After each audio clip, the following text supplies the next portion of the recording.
Oy, oy, oy! Kung hindi ka pa usa sa mga burikat, wala pa ka sa saktong lugar.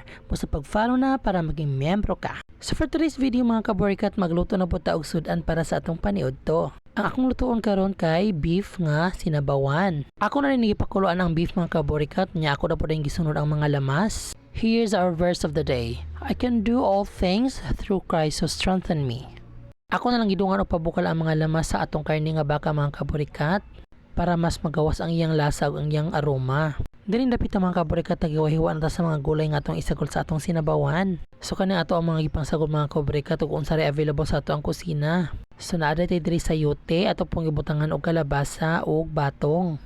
There's no right or wrong sa atong pagluto mga kaburikat as long as lami ug nindot ang outcome, pwede ra jud kaayo na. Sa ako pang ginaingon mga kaburikat, hilig ko magluto-luto, hilig ko experiment kung unsay naa sa kusina ipangsagol-sagol. Kay ato man bumabana-bana kung lami ba siya isagol or dili isagol, kay basin lang po bisag unsa na lang po imong mabira diha bisag dili angay ibira. So kay lagi anad naman ta sa pagluto-luto ato jung mabana-bana kung lami ba ni siya isagol or dili ba siya lami isagol.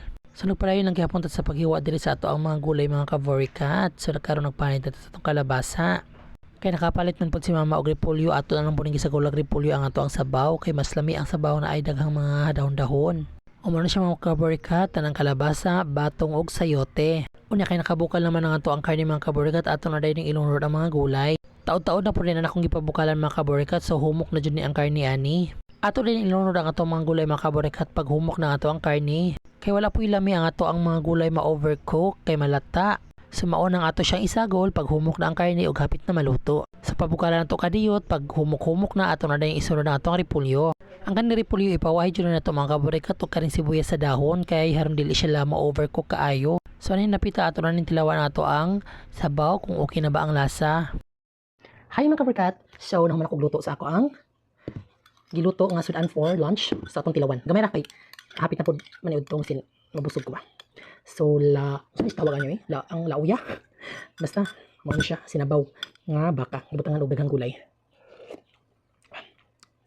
Dugay-dugay na ko ni siyang gipakuluan. Nga ako adyo kayo sa sabaw ang lasa sa meat sa baka.